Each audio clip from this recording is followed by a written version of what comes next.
It's Tantric Orgasms this week on Nothing Good.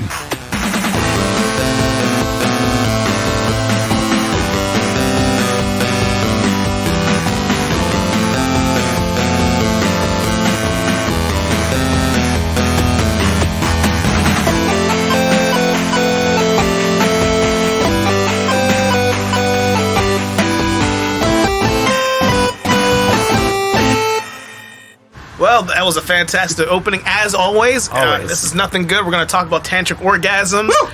Four guys just sitting around talking about how to make it happen. Yeah. That's the dream. Sounds like you That's to the dream. To the dream. Yeah, it sounds like you finished before you started. Toast to that. Well, don't we all? Yeah, clink, clink, clink, clink. Clink, Yeah. clink. Speaking of which, what are you guys drinking tonight before we get into tantric orgasms? Well, in honor of tonight's theme, Yes. and one of the characters in tonight's film, and I will be talking a lot about the actress who plays this character, and the character is Cammy. We have Union Jack IPAs from Firestone Walker Brewery. It looks like the three of you guys are drinking that. How do you like it? Tastes like an IPA. Let me tell you. Yep. Oh, okay. It's hoppy. It's hoppy. A little bitter. It's got a little, Just like you. little extra. Yeah. Well, I'm drinking a Southern Tier 8 days a week, Oh. which on the can is specifically stated infinitely drinkable. And it's pretty tasty. Is it infinitely drinkable? That's We're going to find out Okay. next episode. It's like the everlasting If I'm still gobstopper drinking of the son of a beers. bitch next episode, it is Never infinitely drinkable. ends. We have drinking a lot of Southern Tier over the last season and a half of doing this podcast. They're everywhere around here, They man. they are. And I'm wondering at what point, season 1, it was Arby's, right? At what point can we parlay Southern Tier and a little bit of a sponsorship on this thing? That's a great question. I'm still, sometimes I just call Arby's in the middle of the night and I just breathe into the phone. And I think, like, at this point, they know it's me. But I'm still trying for their sponsorship. So let's get them first. And then the fine people who make a delicious beverage over at Southern Tier can get on the train. Baby steps. Now, when you're breathing on the phone with them, is it just your typical breathing or is it a tantric orgasm? I never let myself finish for Arby's. I don't think we're there yet in a relationship. I'll fake it, right? But sometimes you got to do that move where you're like, oh, I'm a little too excited. So you just kind of back out, and you're like walking around a room like, you don't deserve this. You ready for this? I don't know. What's your favorite color? And then you like start over again. Like you act like you're doing it for them. Doing it for Like you're doing it yourself. for them, but really you're doing it for you because you don't want to blow your load over a beef and cheddar smokehouse brisket sandwich. That's very specific, It is. and I appreciate It is. that. Yeah. Horsey sauce and Arby's sauce? Oh, just Arby's sauce. Just Arby's sauce? You're not putting the horsey on there? I don't mind horseradish, but in the heartburn in the Oh. but in the asshole feels just fine. Well, of course. I mean, that goes without saying. There's two things that I think everyone in the world should try. It's horsey sauce in your asshole, and then right after you get out of the shower when your balls are wet, put some Gold Bond powder on that. It's like 1,000 elves with ice cold hands just slapping the shit out of your junk. It is good stuff. Okay. And speaking of slapping the shit out of your junk, guys, what are we talking about today? Street Fighter the movie. Junk slapping ensues. Yeah. Pretty much the same thing. I want to say hello to anyone who is recently discovering our show at this moment. So I have a funny story about that. Yeah. So, ladies and gentlemen of the listening audience, recently my mother has had hip replacement surgery, and thank you all very much, everybody. She's doing well. Everything went very well. But she's staying at my sister's house. My sister does not have cable, so she just has internet TV. We hooked up the Fire Stick. She has an Apple TV there. Cut the cord. So my mom, but she's paying a shit ton of money anyways because she's like using YouTube TV. So I think it's ultimately balancing balances out. Yeah. But the reason why I say this is that as I'm going through the Apple TV, I saw podcasts. So what did I go and load onto my mother's television set? But nothing good. Oh. Hell yeah. And my mother's going to listen to this introduction. Oh. Yeah. And be very... I mean, she listened to Nothing Good Yoga. Oh, okay. So that wasn't far Why off. would she do that? You should not have started with that. No. I didn't start- Available in the archives. So I by didn't the start way. with that. So this is the fun part about this, right? So I put on. I think what episode did we put on? I think it was the. It was one of the recent movie episodes we did. Can't remember exactly which one it was, but and then we kind of circle back to the Die Hard episode and everything, and my mom just kind of goes, you know, I can't listen to the show because you guys just curse too much. Aw. You just is that I hear her saying it. Is that Herb Jones? He just said fuck. Like She did three not times. say that. Yes, she did. Yeah, well, good. Actually, she kind of said, well, was that Herb Jones? Did he just say fuck? Oh my god! I have never sworn in front of your mother once. You have not, but in this But now I podcast, have. you have. A lot. Indirectly. Indirectly. The podcast Sort is of a giving lot. people things that they didn't even know they needed. So as we're kind of like listening to it and everything, and to be honest, like my mom and my sister are just both kind of like tuning in and tuning out a little bit. And my mom just goes, I can't listen to this because you just swear too much. And I'm like, we do not. Fuck. As it's going on. So I'm like, okay, well, let's listen to like the first 5 minutes and just kind of see. There were 11 fucks. That was a low ball in That's jail. what I told her. We must have been like, you picked a good one. It was in church mode that day to only do 11 fucks. And I'm thinking to myself, like, I grew up with, like, you guys raised me. Where do you think I talk like this? It's not because I'm around my friends. It's because of, like, you and Dad. Yeah. You guys curse like fucking sailors. Don't look at us. Now that you're trying to like do it we're the professionally, catalyst, it's like gonna try to sit there like you're fucking holier than us at this point. What'd your sister think? My sister, Oh, good. This will be good. I mean, you know my sister, so this is pretty much on brand. My sister said, "Oh, how many downloads does your podcast have?" And I mentioned how many downloads we are at this point, and she goes, "Oh, if you had me on the show, it would go through the roof." And then she just like fucking walked away, like not breaking the eye brand awareness contact. of Dave's sister. That's not- what's going to break the show. Not even breaking eye contact, just like walking away. You remember, like meme where like the dude is kind of like amongst all of his friends, and they're all going, "Oh!" and the one dude like goes across the picture and he's got his hands up in his face, like, "Oh!" I'm about to end this man's whole career. Yeah. I mean, I'm going to ask Yeah. a serious question. And you know how much love I have for your family. How your parents... I consider you guys family. It's true. Your sister included. Your family too, man. Fucking why? I don't know. What makes her think that her being on the show would be like a big goddamn deal? I don't know. Because it wouldn't be. Like but the confidence. I respect the confidence she had as she fucking looked me dead in the eye it. Like, wow. and just said, "Well, if you really want to make this thing big, have me on the podcast." Like she's got 14 million followers on TikTok just waiting. Dude, right? she might. I don't know. I don't You know. know- She very well could, right? You should hear. You know what? The next time you're in person with your sister and the podcast comes up, you should jump to 8 minutes into today's episode, so I can tell your sister the cautionary tale of someone who said the same thing to me, Oh my god. and that would be the cautionary tale of Drew, who claimed that if he would appear on our podcast, that we would get so many more listeners, and the content would be so much better than it already is. And not only did that not happen, but he almost shut the fucking show down with his fucking horse shit. So in your head, you think, "Oh, I'm the thing that's going to take this podcast to the next level," but in actuality, you're going to murder it. You know, so let's go ahead and take all of that, Yeah. right? And let's just move it to the side just for a minute. For a moment. And let's go ahead and assume that would happen if my sister was a guest on this show. Knowing what we talk about, I have no fucking clue what we could bring her on to talk about on an episode of this show that would really kind of... It's not... different audiences is the best way I can say this. I got a couple ideas. I mean... There's a couple of different directions you could go. We could try to clue her in on some classic pro wrestling that she would not have any context in. Maybe an ECW or FNW show from Japan in the 90s. We could just watch the last 10 minutes of the first episode of Game of Thrones where Jaime and Cersei Lannister just banging and throw a little kid out the tower Now- and just make it as uncomfortable as possible. Now, without ruling TV aside, Yeah. because my sister has watched all of Game of Thrones, so Okay. we do have that. Could do- my sister and I do not have the same real taste in movies. You know, she loves Star Wars, but we all do. But growing up with me and my brother, a lot of the things that we all like, we really fucking ruined for her. Yeah. In the best and probably worst ways possible. So video games are definitely off the table. And then probably, and professional wrestling is almost undoubtedly off the table. So that leaves us with some movies and potentially a music episode. No, I'm nixing music right now.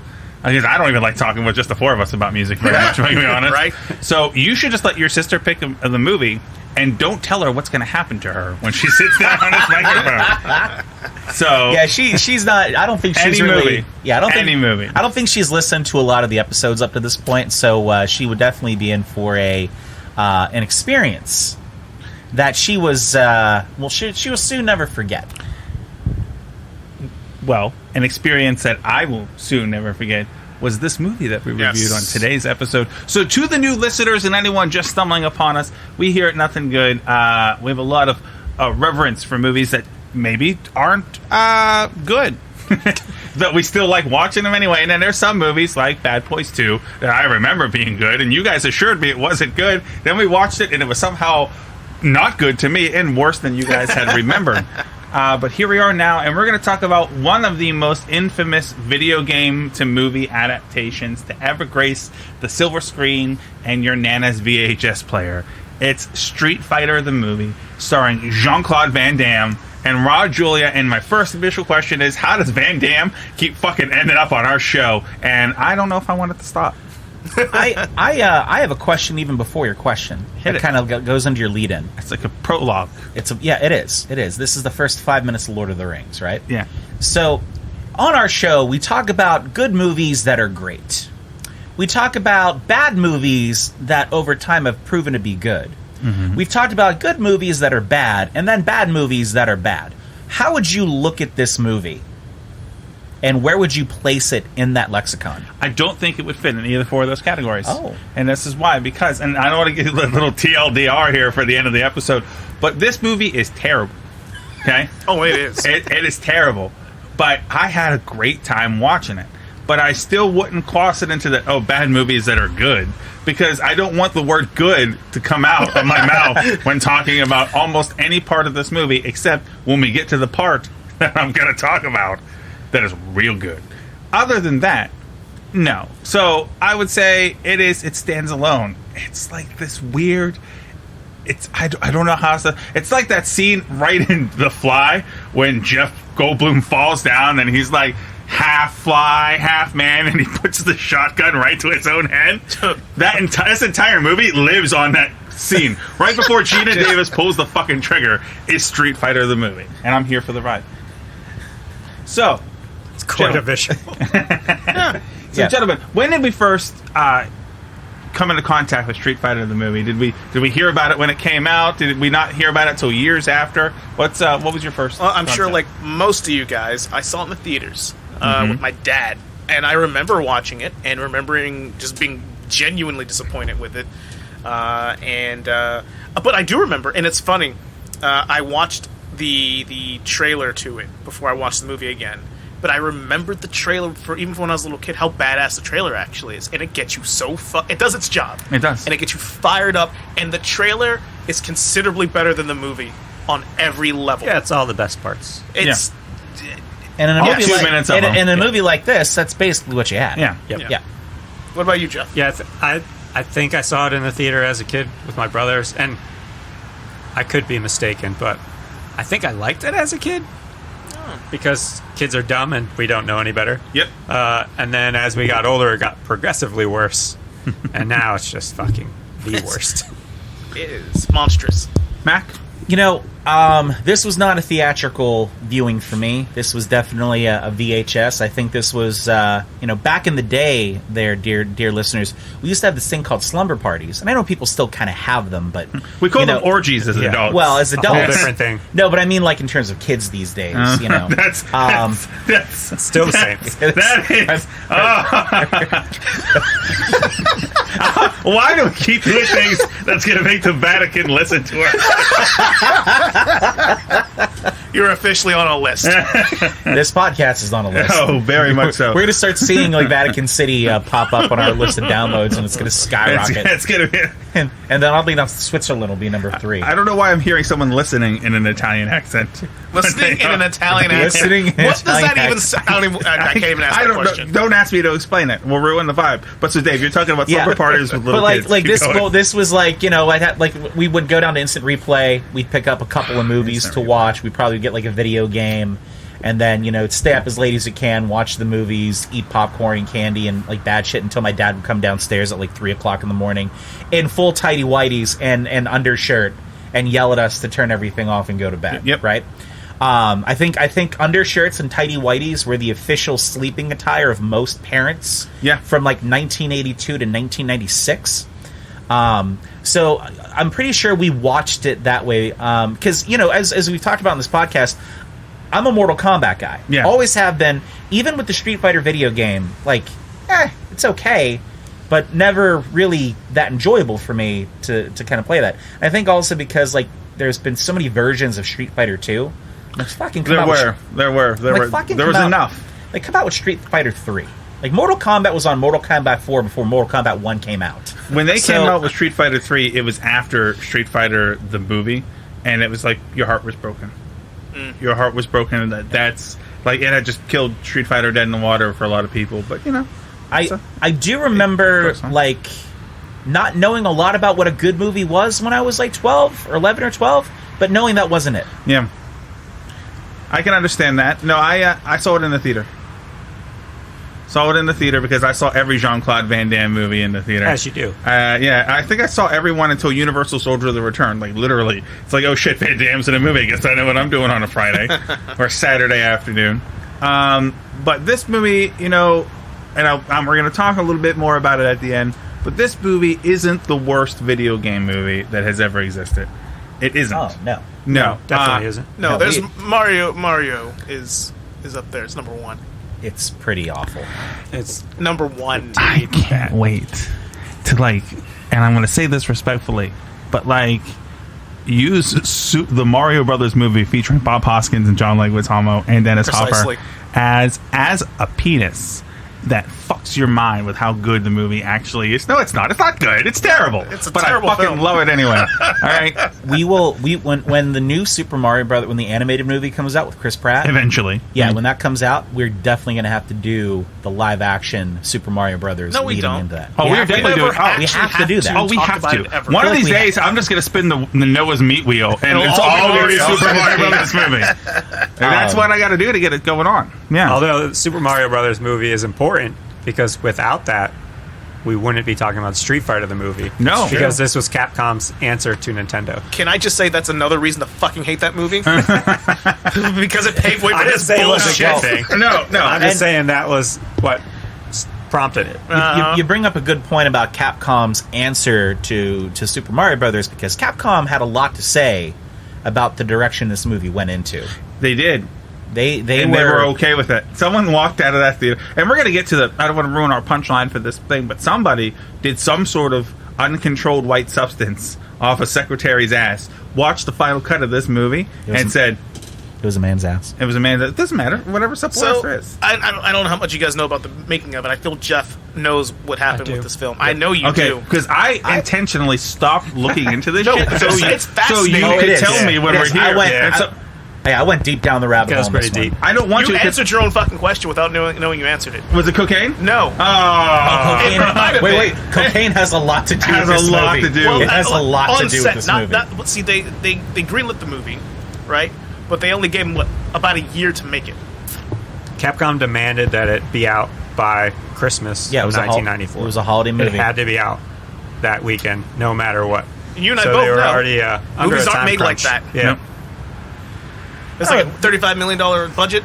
You Yeah. just can't fucking tell. Fully financed by Capcom. Most of that money went into Jean-Claude Van Damme's cocaine. Yes. Right into his Yeah. nose, more Right into it. specifically. Yeah. $8 million to be exact. Yeah. Of that went to Yeah. Jean-Claude Van Damme, who Capcom demanded that had to be Guile, and then everyone else, they're like, as long as they look like the video game character, we'll cast them. Which they failed in that. correct. Well, one person. Chun-Li with the exception first of all, of that's Chun-Li. racist. He is- No, that's not. He was that's gonna not- say Cammy. I That's all he wasn't fucking gonna cares say about. Cammy. Even actually, that does work. So two people, Cammy, because that's what my dreams look like. And two, I thought West Studi looked like a great Sagat, not as tall, but like the look. Man,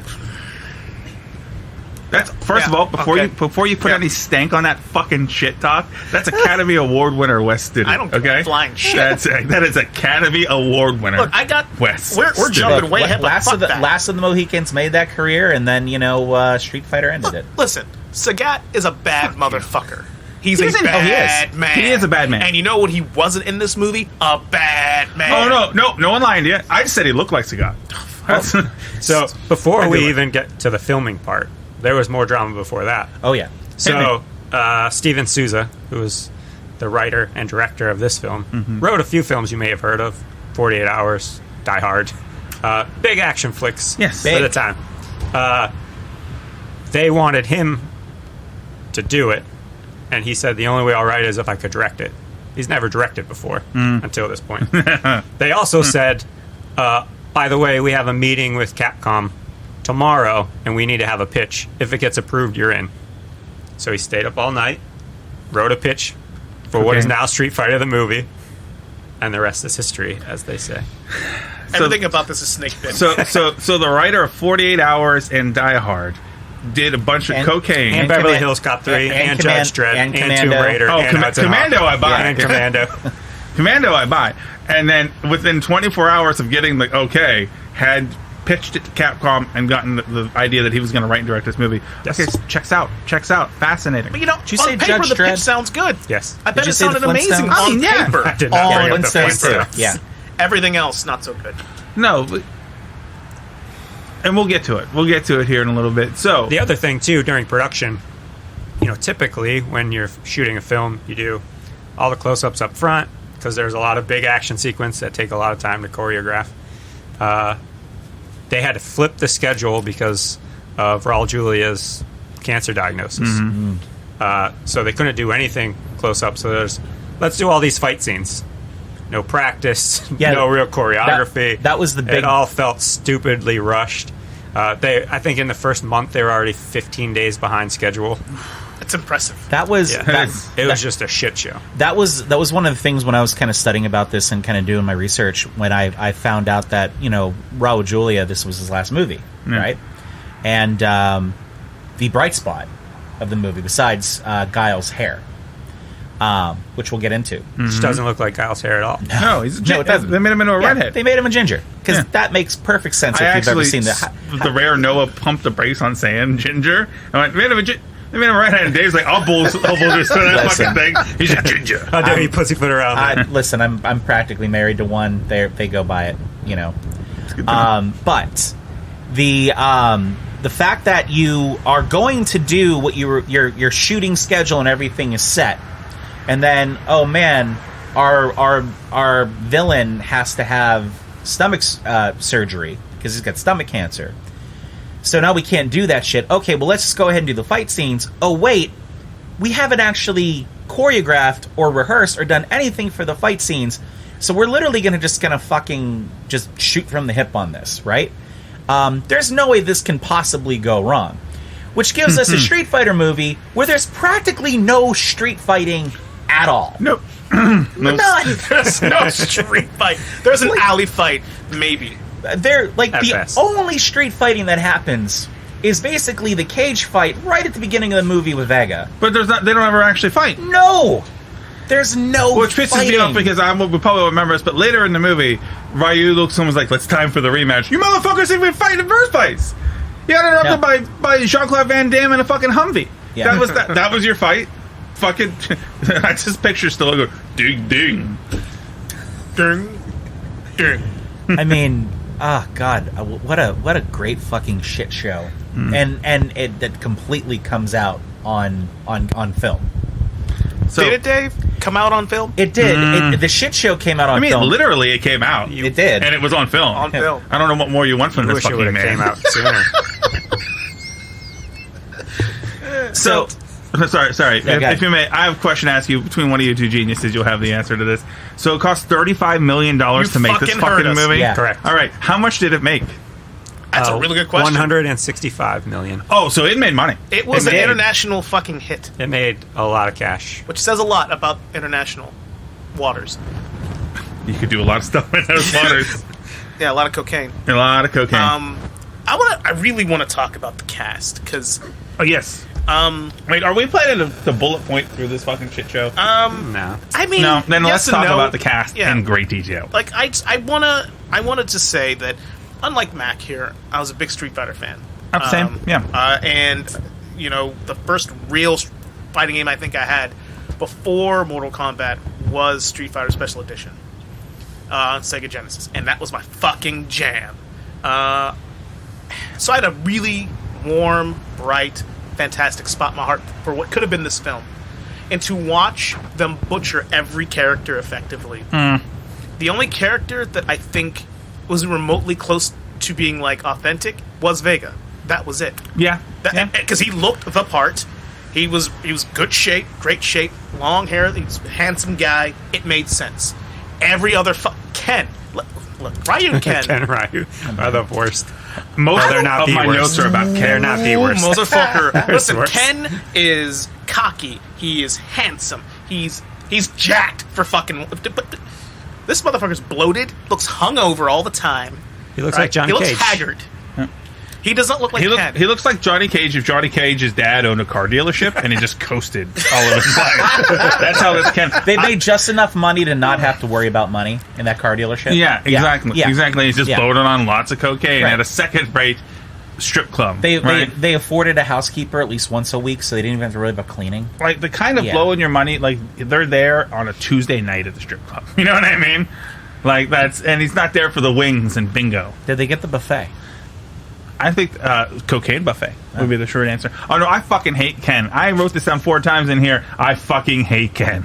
It was like, such so poor much. casting. I just Poor. like everything about the character. Like, regardless of the casting, the character, the actor. I don't even know what the actor does. Like, I don't know his name. I didn't bother to learn his name. I have no clue who he is. No, I didn't because write fuck down his that name. guy, right? And like everything about him, like everyone else at least acted like they tried to be in this movie, except the motherfucker who played Ken, who knew how bad this movie was going to be, but he's too busy trying to remember he's got to find someone to cover his shift at his dad's dealership to fucking get it so he can do Street Fighter in Thailand.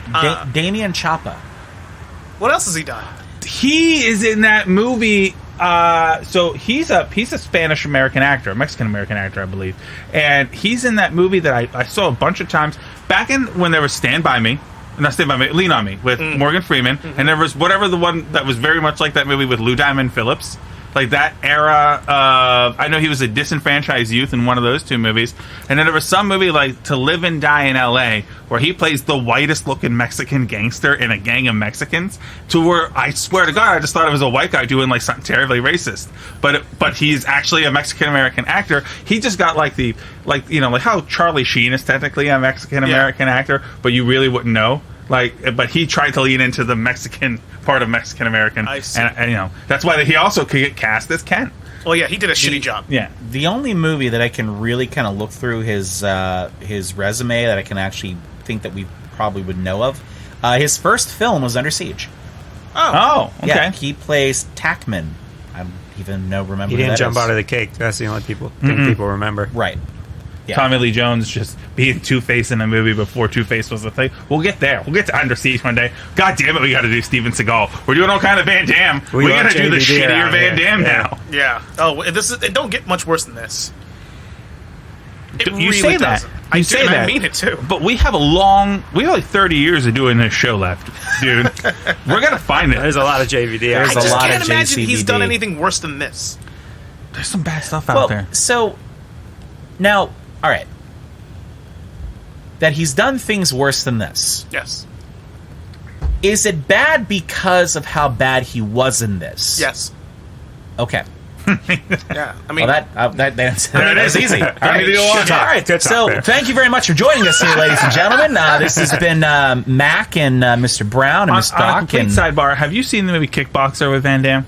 like kickboxer. Yeah. Yeah. Yeah. Of course. Who All hasn't? right. Okay, so Kickboxer is essentially just blood sport. Yeah. With instead of it fucking being broken glass, the goddammit. ogre from Revenge of the Nerds is now a brother that's in a wheelchair, and Broken Glass, right? But I want to know, look, we should say we're going to cover Kickboxer and just go back and re-release the episode of Bloodsport. And then just like The Simpsons, every time we get to the title, on today, it's Kickboxer. Nothing good. And we'll just do that and see if anyone fucking notices. Sorry. I'm not going to go through every single character, but there are some that stood out to me as being piss poor. Ken being number fucking one. Number one with a bullet. T-Hawk with a solid number 2. Yeah. Listen, T-Hawk's a big... Listen, I know the actor was tall, but T-Hawk's a fucking...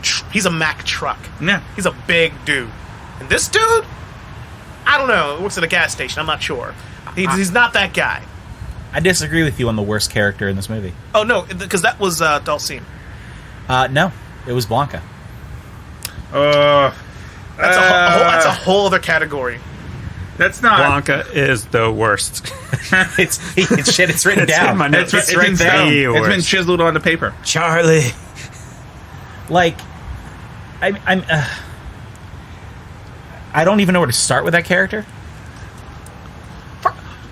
Hold on. Whose idea was this to cover this fucking movie? I Was don't it know. you, Noah? I believe...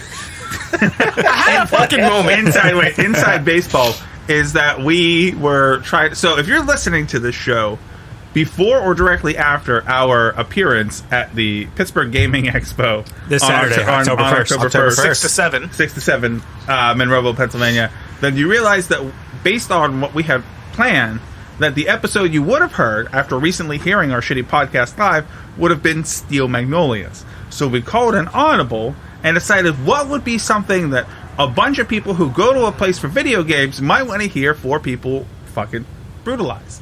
And so, yes, it was me. I answered Street Fighter the movie. So what I wanted to say, and I think this will really encapsulate how because we usually go, well, what did you think of this film at the end? I'm going to tell you right now in the fucking beginning, all right?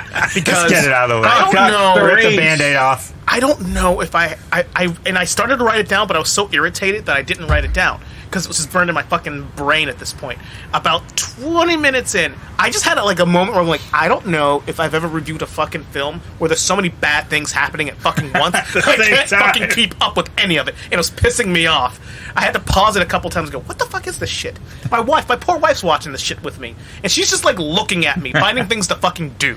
She's never done that with any of the movies that we've watched. She's like, I'm going to go feed the fish. I'll be back. And a fucking spoiler alert for the R's fucking rating scale here, fucking 0 out of 5. She's like, this movie was all over the fucking place. I'm like, I know. I'm sorry. It was so bad she went and got a jump start on next year's taxes. Fuck. I was frustrated in ways I couldn't fucking understand. And I feel like our podcast in this episode is kind of going in that direction. Like, this movie's so bad in so many ways, we can't even find a good place to start talking about how bad this is. I have so much written down about how bad it is. Well, let's take a second. It's not because the bad is what you're here for. If you're listening to this, you're not here for us to fall in love with this fucking movie. Can we all agree on this? Yes. We're Yes. here for the Yes. bad. Oh, So sure. let's take a second. Yeah, that's why we don't review good movies. That's why, right? That's why I was pissed off with the Beverly Hills Cop, because I'm like, Jock, it's a good fucking movie. What are we doing talking we have about to it? cover good movies. But we enjoyed No, we watching don't it. have We to. do, but though. we allow you to. Because they're fun to... I feel like of the movies you've picked, they've all been good, which pisses me off. for a very specific reason. Yeah. I appreciate that. You got to John. mix up the I good do. with the bad. So let's take a second. We've now heaped a bunch of shit onto this movie. Let's make that the bun. Now let's do some meat. Let's do maybe some meat and some cheddar. Do you have a wheel? Yeah, there are wheels. There are wheels all over this place. But let's talk about what are the few things that we like. What does that mean? I don't know. My brain was on Zero wheels. Anyway. You know what's great is that Jones and I both glossed over that, and Jeff was like, "Fuck no, no, what does that even We're mean? not letting that one pass." You know what? Fine, don't let it pass. All right, but you know what we should let pass? This goddamn movie. The things we actually enjoyed about this movie. And And that's not the list I have. I liked the game. And up to the point of the movie, as Jones mentioned, I was a big Street Fighter fan. We had 3 or 4 Street Fighters before this came out. Street Fighter 2 Turbo came out the same year as this movie, it was awesome. which was great. So they were looking at that, and they're like, okay, well, we have all these characters. So how do we put all of our money in Raul Julia and Jean-Claude Van Damme, and then pigeonhole the rest of it together, piece it together, find characters that kind of maybe look like them but have zero acting talent, zero fighting talent, and let's give them all shitty backstories that make zero sense. Have you guys? So Jeff, I know that you like to kind of do your research on this. Did you research how Kylie Minogue got cast in this movie? Because she's Australian, and Cammy's Australian. That's why. There's no other reason. Do you know how she got cast in this movie? Sometimes at night I close my eyes and I think about it. She was the last one to get cast. Yeah. Steven Souza was on an airplane, and she was on the fucking magazine. And he goes, her. She looks and like she was Cammy. in the movie. Yeah. That was it. If only were that easy, Noah. I know. I feel like I could have. If I had known that all I had to do was see a picture of Kylie Minogue and then tell her to be in a certain type of movie that I want to make in my basement, and that was it. That was the deal breaker. What the fuck have I been doing with my life all this time? Because let me tell you what I'd like to be doing with my life. We talk, dear sweet, singular, succulent Peruvian listeners. It's been a little while since we talked about sexual awakenings and ourselves, but woo-hoo, Kylie Minogue, 1994, 9-10-year-old Noah, seeing that, learning something about himself at that moment in time, that I find the Australian accent both disgusting and sexy as hell, and that I did not know who Kylie Minogue was. Nor did I really care until that moment, but I would have died to be reincarnated as a pair of those short shorts throughout that entire fucking movie. I've never wanted to be, like, I don't even know, like, whatever the clip you call on a pair of suspenders, that would work for me in that moment in time. Yeah. 9-year-old, 10-year-old Noah. To the point where I had to keep reminding myself that she's only in this movie for, like, she says nothing throughout most of the movie. Very little, yeah. And she's in the background of almost every single one of Jean-Claude Van Damme's shots, for good reason, as we would come to find out later on in that movie. I really want to talk about this. We certainly will. But then again, too, there just wasn't enough Kylie Minogue in this movie. And I still think she looked good as for the role. She looked good, but she looked good as Cammy. She did. And I think there's certain people that, like T-Hawk, terrible casting. I think, I'm just going to call a spade. You could have found a more Asian man to be Ryu. Could have. Yeah, he came up like Hawaiian Asian. He did. You know what I mean? But also that keeps in line with early 90s Asians in a bunch of movies, where they weren't allowed to be super Asian. They had to be like kind of white guy Asian. So, you know what? That's a t-shirt. What the fuck is that's your one-line review of Street Fighter the movie. White guy Asian. Okay. Well, that's what it is. But there's some other ones in the I thought, speaking of Hawaiian, the guy they casted as Honda. Yeah. Looked great. Always hilarious in everything he's in. Honestly, out of everybody, he looked the most like the part. And his counterpart, Balrog, his haircut was aesthetically offensive. You okay? He's processing that right now. It fucking was. You see that shit? No, it was so... I don't know how someone watched him walk onto set and what he was wearing and how he was dressed and said, good, put him on camera. Because why is he's in a fight to the death to save the world from the terrible powers of M. Bison, and he puts protective boxing glove on, which, true fact, if anyone's ever had boxing gloves on, they're meant to protect the person you're hitting, not you. Your hands. And sitting there with like a crop top and like, one of the worst hair pieces I've ever seen in a movie. He got the short end of the stick on this one. He did. I feel real bad that I've got several notes about bad haircuts of people in this movie, and Balrog's not one of them. I don't know how you did. I don't know how I missed shit, it. Like, I'm watching going, this is some bullshit. There was guy. There was a lot of Ming-Na Wen's entourage in this movie that I just pretty passively ignored. They didn't add very much. They didn't. No. Most of the zero. cast added nothing to this. When you have to introduce 26 characters in the first 7 minutes of this movie, You just rapid fire. Shit. that's pretty much what it was. It's like, all right, roll calls. Everybody here? Sean Lee, you here?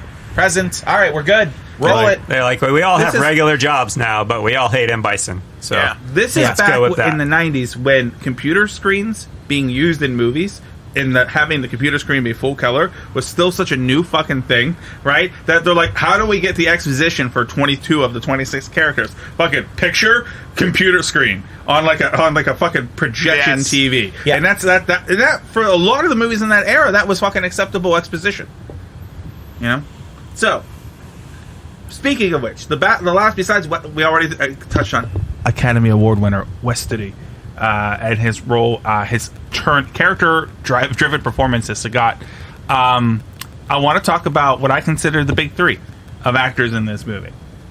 Let's go first with the actress who, despite being in some terrible things, is never bad and will not age. She's like a fucking Highlander, and that's Ming-Na Wen. Yes, Fennec Shand. 1000%. Yes. Pride of Mount Lebanon. She's from Mount Lebanon. She is from Mount Lebanon. You just invent motherfuckers to be from Mount Lebanon. That's like, the most- oh my god, the Emperor Claudius the First, he was from Mount Lebanon Did too. they become a fucking Muppet? That's why I slipped into my Ray Romano. But Ray Romano. Mount Lebanon. You Kurt accused Angle. Dave of doing that is the most Mount Lebanon thing a Mount Lebanon I could do. You could. Seriously, swear to God, it has to be. I'm not from Mount Lebanon. No, but I'm saying that's like that's the most Mount Lebanon thing a person from Mount Lebanon would ever fucking do is say that person who's famous is The from Mount listeners Lebanon. not from Mount Lebanon have no idea what the fuck we're talking No, they about. don't. It's like, oh, NASA's apologize. DART. Did you know the Yeah. DART satellite was from Mount Lebanon? Yeah, it went right down the street. Oh no, You know? but she's aged fucking amazingly. How? It's incredible. Her The blood of the, my- the Pretty innocent. impressive, yeah. Her family owns the Chinatown Inn downtown. I assure you, dear listeners, that are not from Western No one's Pennsylvania, gonna give a shit. that was not Dave being racist. That's an actual true that's fact. An actual fact. I had to pause for a second. I was like, wait, is that real that or check is that out? a racist joke? Does that check Yeah, out? it's down by the PNC Bank, like the First Street Center. I like down how in that we're really little- committing to this. I am committing to this because Dave has claimed Ming-Na Wen is is from the Mount address. Lebanon. Please do not and call Noah's me a like, racist. The fuck, dude? I'm like, no, she really is. I mean, so but now I feel like I like have to defend my position on this. On the scale of shit that you have taken us off on a dark turn of that have nothing to do with the movie, this but is this is pretty close to appropriate. the movie. This is Yes. appropriate. But I No was one was just, for questioning some you. strange reason, it's like, we're taking now to claim Ming-Na Wen for southwestern We Pennsylvania. haven't talked about the Mandalorian, so when do I have an opportunity to do so? You're not talking about that. You're talking about fucking Mount Lebanon. There it is. There it is. Okay, so Ming-Na Wen, excellent. Yes, she did a Excellent. great job in the Great film. She did, Honestly, yeah. She and you get to like, oh, she wanted whatever cocaine money whatever money they weren't using on cocaine to pay I wonder her. how much I was going to she say wanted it. cocaine in this fucking episode. Oh, we're Because- getting there. So, a lot of cocaine. do you know how much? Do you know what the cocaine budget was on this movie for Jean-Claude Van Damme? $30 million Damn. because $5 million had to actually go to the film. That's true. I saw the props. That shit was not expensive. It was white bags of powder. That was not a prop. That was actually They're cocaine. using it to prop up his performance. $10,000 a week. Jean-Claude Van Damme was going through a cocaine, and they were in fucking Thailand. Oh, that is like some straight to the source fucking cocaine Have you ever right seen there. American? That's like, Have you ever seen American Gangster? yeah, Yeah, that's pretty much That's instead what of like hopping on the plane through Vietnam back to God. the United States, they were just transporting that to his trailer. I just wish I Just could do a bringing it to Denzel set every Washington day. impression, Yeah. so I could describe him and as Frank Miller in that movie selling cocaine to Jean-Claude Van Damme on the set of this movie. But that's like eating a steak after it's just freshly been sliced off the cow. Like, no one even bothered to cook it. They're like, here, chew on this. That's what doing cocaine in Thailand that you bought while you're in Thailand is. Damn. Look at how fucking strung out Jean-Claude Van Damme is in like the first 10 minutes of this movie. Like he's sweating the whole Yeah, time. he looks constipated the it's entire so film. it's so bad. And then in the final fight, when he's that iconic shot of them on the bridge, iconic. He says with a jerk. I'm saying this with a jerk off motion, and the baby faces are behind Van Damme, and the heels are behind Raw Julia, and Raw Julia looks like he's just literally clinging on to life at this point, and Van Damme looks like he literally just got done doing a bunch of cocaine. They're like, "Are you okay, sir?" He's like, "Yeah, fuck it, I don't care. Go, I got it." Bison. And it's like you could the whole movie you're cocaine crazy, and now you're at this moment before the big final fight, and you're just like, fuck it, I don't know. The cocaine was so bad in this movie for Jean-Claude Van Damme that the studio hired a wrangler for Jean-Claude Van Damme, who just started just fucking doing cocaine with him. I mean, someone's paying for it. It's not you. That's true. It's free. It's free cocaine from Thailand. That's like, man, imagine that being the first cocaine you ever do. That's like, Mr. Van Damme, you're wanted on set. Come over here. Come here. How'd they put that in the budget for tax credits? Like, You know what? I never looked in the credits to see if like his Wrangler was like listed in there, like Jean-Claude Van Damme's Cocaine assistant. But Wrangler. that dude was definitely high the entire time. They're like he'd often show up to set late. He would show up. He'd call in sick. He would leave early. He wouldn't show up at all. You know. And meanwhile, like, all right, so hire a guy to go do fucking, like make sure he's not doing cocaine. And then they open up the trailer door and he's fucking right there next to him, just doing lines. Doing fat lines. just a mountain of Dude, cocaine in their So trailer. pure. Having your first instance of doing cocaine be doing cocaine from Thailand in Thailand is like the first With time Jean-Claude Van Damme. with Jean-Claude Van Damme. It's like Yeah. the first There's time no coming back. It's from the that. first time you ever had sex. You had sex with Jessica Rabbit in Who Framed Roger Rabbit. You know, In Toontown. Which I always complete sidebar. I've always pictured that the sensation of having sex with Jessica Rabbit would be a lot like getting your dick wet and trying to shove it into a water wing. You know what I mean? An already inflated one. So Isn't that no why one Roger? can see. Isn't that why Roger Rabbit would go? So no one, but the three of us can see the beauty of what just happened because Noah says what you heard what he said. And he's leaning towards Dave as if Dave's gonna go, yeah, I know, man, I thought the same goddamn thing. And we're just looking at him like, all right, I'm glad you thought of that. You gotta describe the sensation, man. You gotta make it, you gotta live it to know if it's right for you. Let me ask you this: you jump out of an airplane, right? Picture jumping out of an airplane. The jump, the wind, the weightlessness. Dave, you have jumped out of an airplane. I don't right? have to picture Recently, it. yeah. Just very recently. Yeah, last so month. picturing it, and then you can imagine how it is. And you're like, oh, that would work for me, or that sensation wouldn't work for me. Then picturing having sex with Jessica Rabbit. And it's like putting your dick in an already wet water wing, and you're like, okay, maybe that's for me. Or you know what? I'm okay. How did it get wet? It's Bangkok. Toontown. Yeah, anything happens. Anything. You don't question what happens in Toontown. Okay, just checking. You know who didn't question anything? Bob The Haskins. person who Wait a minute. monitored the fucking script. Yeah, 1 second. Why would you go into Jessica Rabbit dry? Like dry as shit. I'm like, you gonna grab that from me? Why wouldn't it be wet, Jeff? Jeff, do we need to talk about biology? Why wouldn't it be wet? No, I'm asking why the water wing is wet. Well, because you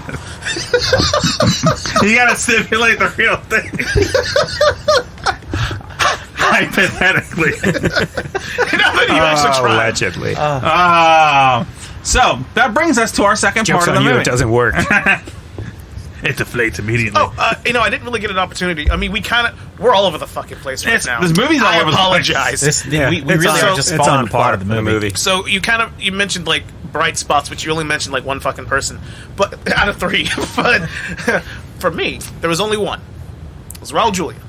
Oh, yeah. He was That's- the singular. Facts. This motherfucker was. I don't know if he was method acting or what the fuck he was doing, but he committed. And obviously, you know why he committed to it, but it was such a performance. And when I was a kid, like, it was cool, yeah. But now as an adult, I just appreciate the level.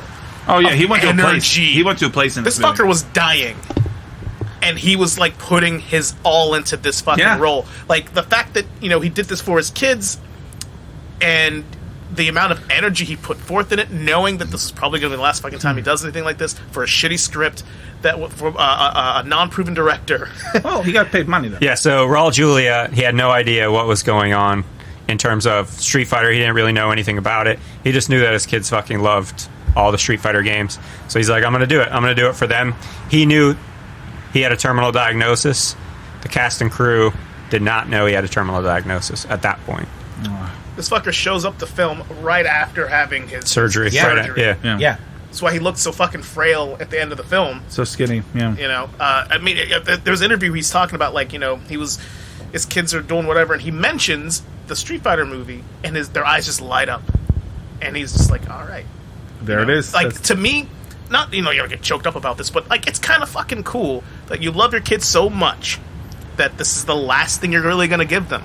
Imagine how cool that is, that your dad's in, like, your favorite video game movie. Even if the movie's fucking terrible, I guarantee they fucking cherish that shit. Oh, no doubt. No doubt. So, like, and the amount of effort he puts into the role is just the best part of the whole film. And And sorry, I was gonna say the unfortunate thing is he never got to see it. What? That's fucking sad. that is No, that he is did. He really passed away in October. Yeah. It came out in December. that's really sad. I think the interesting thing though too, you could really knowing who wrote and directed this movie, and regardless of how shitty their direction proved to be in the film, Die Hard alone would tell you this guy knows how to write villains and knows how to write a villain dialogue. So the fact that the strongest character, though some of the shit he says is cliche, throughout this entire movie, the one whose motivations you really know other than I'm going to kick his ass, is Kick his Bison. ass. Yeah. And Bison, and he gives Raw Julia the lion's share of acting to do. And if there's acting to do in this movie, Raw Julia got to do it, and then supporting Ming-Na Wen a little bit right there as well in that one infamous scene. He had the best lines in the whole movie. Yeah, for the sure. absolute best lines. Yeah, Well, so I will say that he does have the best lines in the whole movie, but I don't know that we don't know that Jean-Claude Van Damme didn't have great lines in the movie. I have no He idea what just this was. he couldn't deliver he them. couldn't.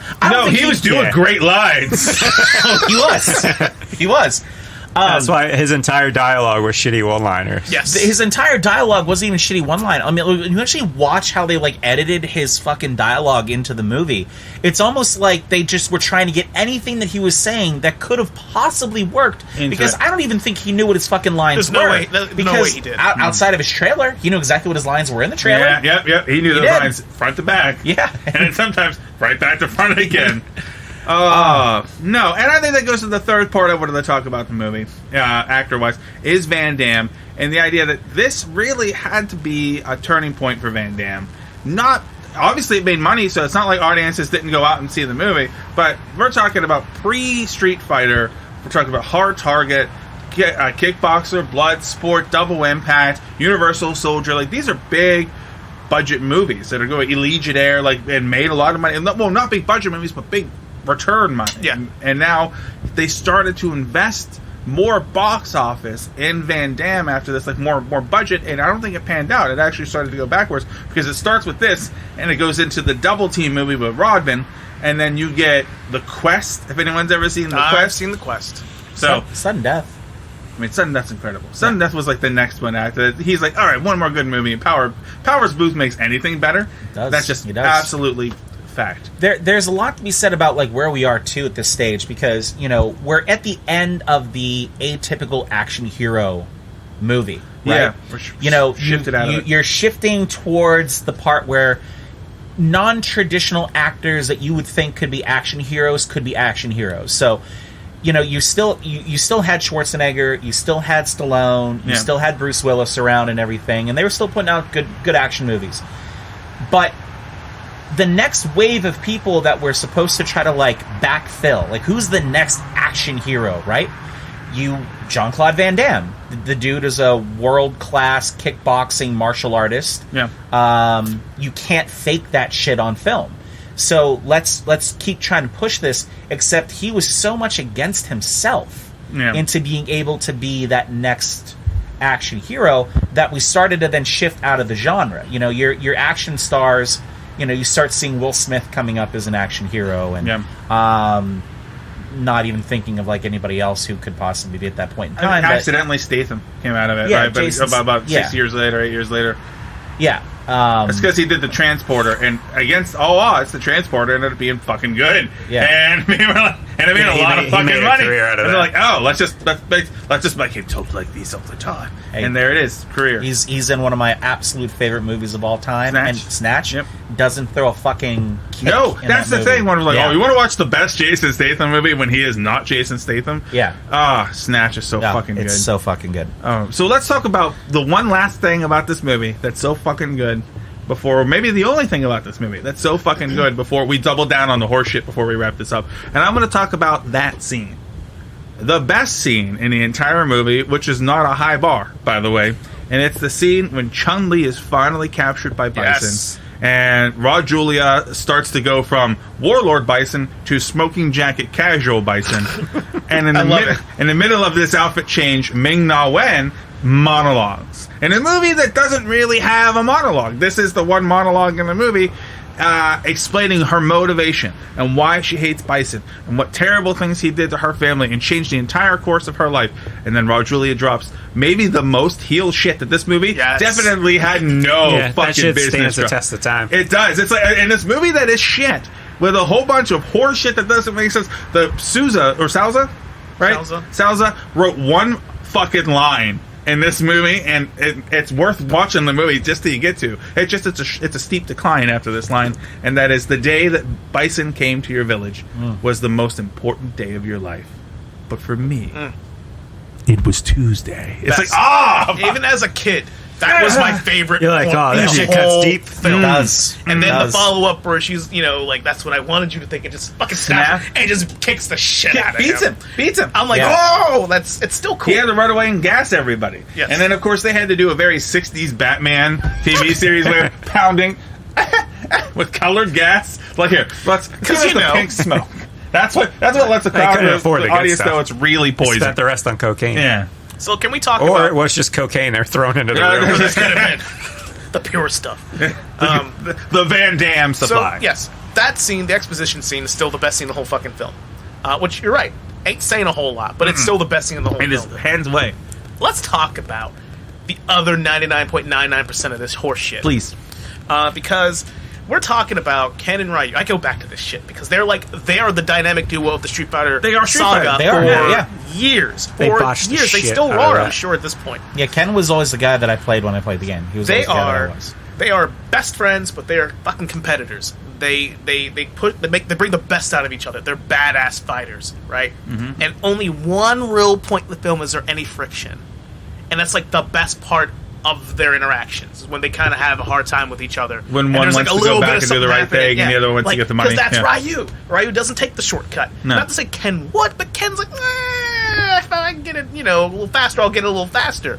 Let's talk about Dhalsim. The ruined opportunity that is Blanca. Listen, I own the Street Fighter Blanca, the movie action figure. Came with the fucking chamber and everything. Are we talking I about own that the shit. ones that are the G.I. Joes? Basically, Yeah. yes. Yeah. Okay. Yes, I had a couple of them actually. I did as well. And it's funny, I forgot all about that until I saw the chamber. I was like, fuck, I own that shit. My parents paid money for that. They It's did. unfortunate. They did. But Blanca was my favorite character of all time. So imagine my fucking disgust as a child when they butchered the fucking character. It made no sense. Brutally He's like, butchered that okay, character. his life has been ruined. He's been turned into a mutant. All right, cool. But he gets to die now. What? Can we Let him go off into the fucking wilderness or something. Run off Let there him and actually live. maybe establish the character that's What in the fuck? of a wild man living in the jungle. Why do you have to kill the guy? Can we talk a little bit about that entire transition into Blanca, where they basically put him in the complete atypical science lab, Yep. Yeah. right? And all they did was have IV bags Orange and green, full man. of colorful liquid Orange and green. with Yeah. letters on them that made no sense. DNA mutagens. And we were just all supposed to just accept that was going to turn him into Anabolic plasma. That's what they were called. Yeah. Anabolic plasma. What the fuck? That's what the Ultimate Warrior was on. Anabolic plasma. Explains a lot. It all starts to fucking connect the If dots. Vince now. McMahon is listening to this, he's going to rejoin his lawsuit from the 1980s and 90s and talk about Anabolic. anabolic plasma. Yeah. That was it. Peddling anabolic plasma. Yeah. To wrestlers in their early graves. Just to help them. To add into your idea, it's the idea of the TVs that only showed war and destruction. Yeah. To parallel the idea, and I'm gonna go with a film critic. I noticed how that the character being turned from a good person, a good little soldier, into a helpless killing machine was the fact that they were exposed to all the violence in the media, in the movie, based on a video game that was used to try to explain the violence in the media. And I see what they're doing there. Yeah. I see what they're. It's very meta. Yeah, it's very meta. Yeah. But you really couldn't turn him because ultimately he's a good guy. No, just the really terrible characterization of Dhalsim just decided to put on butterflies. Imagine if Blanca had been forced to watch Street Fighter the movie scratching that shit. But I do want to say one good thing. How great would that if we just went full Spaceballs on that, and that the whole thing that turned Blanca into a killing machine was watching earlier scenes from Street Fighter. That's incredible. Hi, General. That's one terrible scene when they open up a circus tent and a terrible cliche box of TNT, and she's on a closed caption video. I don't want to be the one to tell you how video technology worked in 1994, but she is in broadcasting to nobody with her two henchmen right behind her, the cameraman and the audio guy.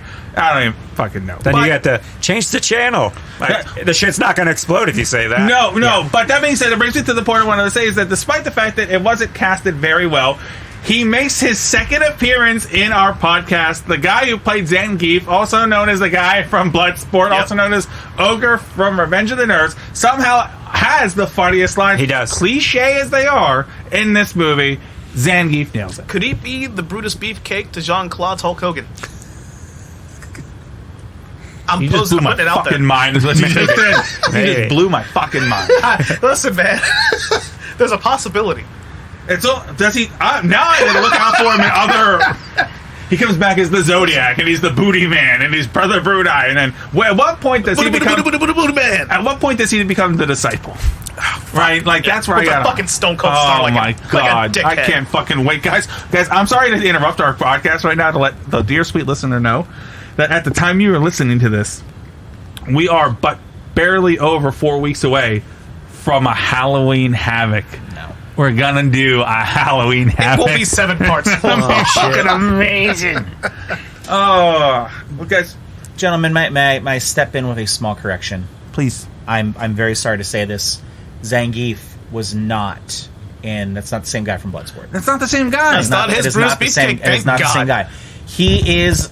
If you have seen Any Given Sunday, Yeah. the fucking crazy linebacker, Oh, like the metalhead Nazi the guy. metalhead Nazi guy. Ah, That's him.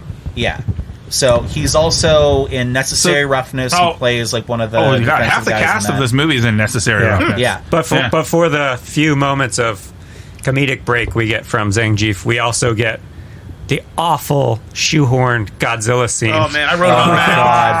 How the Yeah. paper cut is I I beyond made me. sure I had that in my notes. Like, what the fuck? And of course, you have Asian people watching this. Yeah. I'm And like, then- what Oh, the fuck God. is It's this? just, I was they're waiting to get watching to the it, TVs 'cause and this they're is- just pumping the Godzilla noises over the top of it. I'm like, what the hell? The thing is though, like, that shit shows up all over the place. It shows up here. It shows up in the Lost World Jurassic Park. Like Steven fucking Spielberg did that bit in his movie. doesn't make it any less racist. No. It's made to me more racist. No, I'm by the not- fact that that the two people fighting in it, neither of which are Asian, and then they cut to shocked Asians. Yeah. and that's like, oh my god.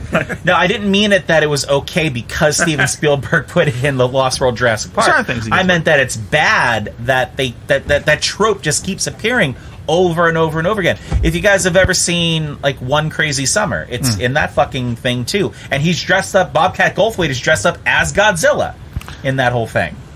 I understand what we're going for. Yeah. I just think that they're like, I got an idea what to do with this gag, and then they just shoehorned it into the movie.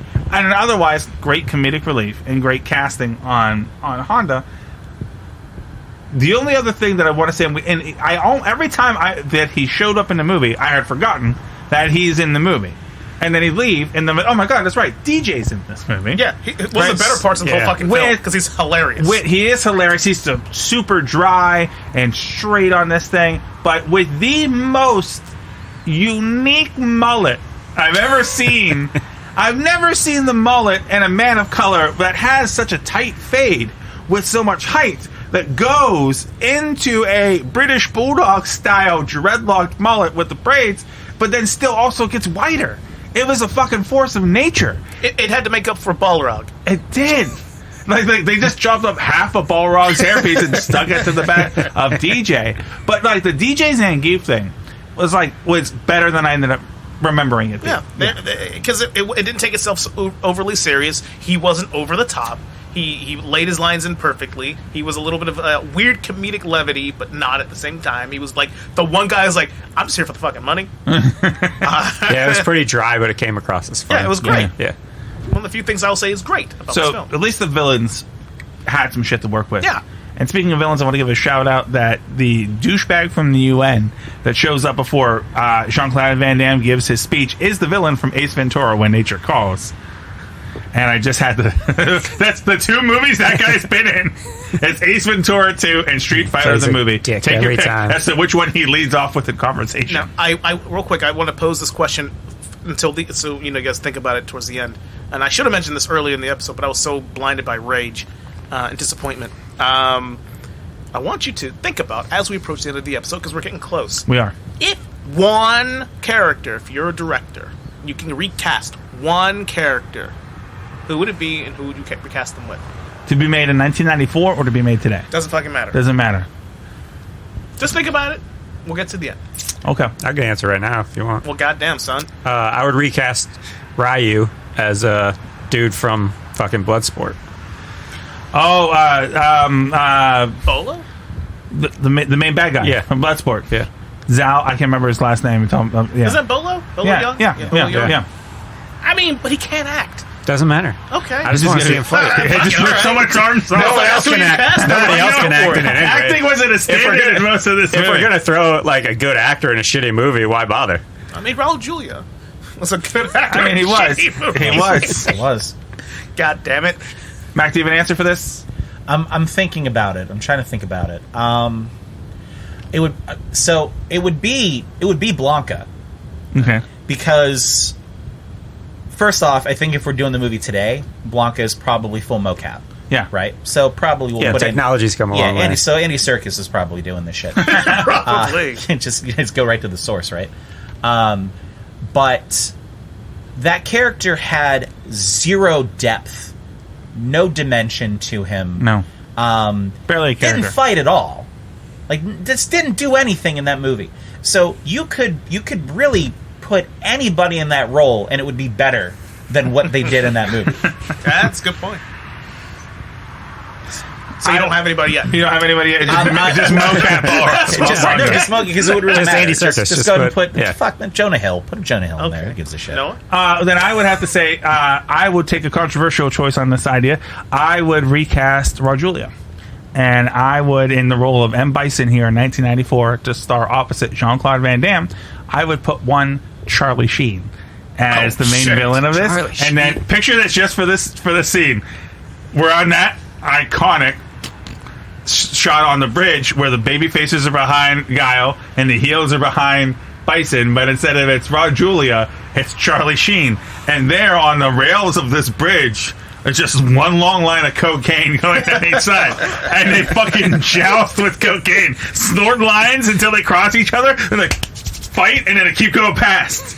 And they top off, and it's just a cocaine joust. We've never had a movie with a cocaine joust. I'm having a fucking vision right now, and Charlie Sheen and Jean-Claude Van Damme in 1994 could have given us that. So that's my answer. Interestingly thing. enough, I would also recast M. Bison. And I'm watching this movie, and then, like, you know who fucking would kill this role? Because I didn't look at it as lines of cocaine. I was thinking about who would actually benefit the role and bring it to another level today, even. Jeff Morgan. Who's Jeff I don't Morgan? know who that Like is. Jeffrey Dean Morgan? Yeah, that guy. Oh, yeah. Jeffrey Dean Morgan. Jeff Morgan, like, the guy from Coco. He just Mike Bay Jeff Morgan. What do you mean? His name's fucking Jeff Morgan. What the fuck? His name is Jeffrey Dean Morgan. My name is Herbert Lawrence fucking Joseph III. So Yeah, but that's what he goes no one by. fucking calls me Nobody that. knows what the fuck you're talking about. You do now. I would have said Tim Curry as M. Bison. Yeah, his fucking name is Jeff Morgan. Everybody was lost. Like, I don't know who the fuck But you're you talking know who I'm about. talking about now. Yeah, we now that do. you explained it. Jeff Morgan. Yeah, that could work. I like how you're amused that, like, I call people by their fucking government names here. I swear to God. I wasn't prepared to stare at you. You built this shit up. And then to say Jeff Morgan, and for everyone have no fucking idea what you meant. But you meant Jeffrey Dean. It was incredible. I really You had meant to be- Jeffrey Dean. Oh my God. Jeff Morgan. Yeah, I think Jeff Morgan. Yeah, right, man. God damn, son. I've never heard him called the bat before. Well, maybe That's you why I was should more confused. often. Fuck. They're not so goddamn special. They can't be called like the fucking names. Anyhow, Well, but I think he'd tear that role up. Why are you mad about it? I'm not mad about it. Like, you're, Well, because I think it's a pretty good casting call. I agree. God It can is. nail it. If I know who you're talking about. Oh, Well, yeah. you fucking do know who I'm talking about. Yes, the Now we Losers do. is a completely underrated movie, and he fucking walks through that movie like it's butter. he's a good actor. He for plays sure. He is a good psychotic actor. really well He as does. Bison and do a different rendition altogether. And I think it would be a good opposite Jean-Claude because he's a bit more physically imposing than Raul. Yep. Just see him walk up with a baseball bat and barbed Yeah. wire. No, he's great in just about everything he's in. Yeah, He's, it would be really fun, actually. He did, I just keep hearing Jeff Morgan. he can't focus anymore. Part of my job in this show, out. one of the things that I look forward to the most is finding ways to pop Noah. If I could get him to just fucking break, even for fucking 5 minutes, I've won. Oh, that's incredible. did. That's incredible. Without telling a single fucking joke. No. But yeah, Jeff Morgan, that's a good casting call. Yeah, Thank that's you. a good He point. just you, signed God out. damn He it. just signed That on is for good. The Boys season 4. That's what I heard, yeah. Yeah. He's going to keep appearing and stuff. Did he play Bruce Wayne's dad at some point Yes. or something? Yeah, and He was supposed to be Batman in Flashpoint. No, really. He was. Oh, that's That'd awesome. have been interesting. Well, that's actually that's a good fucking call, because in the Snyderverse, he is Bruce Wayne, and the Lauren Cohan plays Maggie in The Walking Dead is Martha Wayne. So I won't go down Flashpoint right now, but we know how that all works out. But yeah, that's pretty fucking cool. In an alternate universe, one could hope that the Street Fighter the movie would be good. But on it Earth, wasn't. And on Earth, it wasn't. Earth 616, So, it's not. so you mentioned something before, Jones. Before you asked your question, you had said something about the big speech that Guile gives. Yeah. Right before the bureaucrat from like the UN, was it the AN? Yeah. Allied The Nations not or whatever. UN. It's not the UN, but it's clearly UA the or UN. UNA. UA, yeah, whatever it is. I said the best acting job in the entire movie were those troops being inspired by Jean-Claude Van Damme's speech. You said it was Raul Julia's line about "in your village," but no, I think it was that acting job of the extras all Yeah, being sure, like being jazzed by it. being jazzed by it. I'm The going act- to get on my boat. Yeah. Go upriver. So, my boat. so I have to. I'd be really remiss if I didn't mention this, and I wanted specifically to kind of get this in here. I know we're getting near the end here. That's all right. The writing in this movie is fucking terrible. Awful. For a guy who wrote some of the better action movies that we've kind of seen, it's awful. So, with so many bad one-liners here, gentlemen, I came up with a little bit that I like to call my Jean-Claude Van Dammes of this fucking movie. Okay. It's clever. I like it. I do like it. Thank I you. do like Thank it. you. Thank you. All the research went into that. Good. That's our budget for the week. Yeah. So, in the speedboat, Guile, how are you? I'm half dead. And Bison? He's all dead. It's number 6. Are dead. Number 5. Right at the end of the movie, when Bison gets put into the whole rack of TVs. Bison, you're off the air. So fucking bad. I like Number that 4. one. We'll keep going. Number 4. That bastard Bison. I know you like to look at yourself on television, you sick son of a bitch. Look at this. Actual fucking verbatim lines uttered by Jean-Claude Van Damme.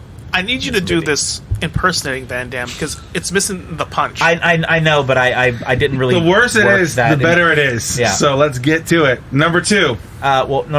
Sorry, number 3. Number 3. Bison, you've made me a very happy man, Guile, and next I'll make you a dead one. Number 2. That's how math works. I didn't put the numbers down God there. damn it. This is the collection agency, Bison. Your ass is 6 months overdue, and it's mine. He meant that shit true. And then the last one, and my favorite one of the entire thing. Colonel, have you lost your mind?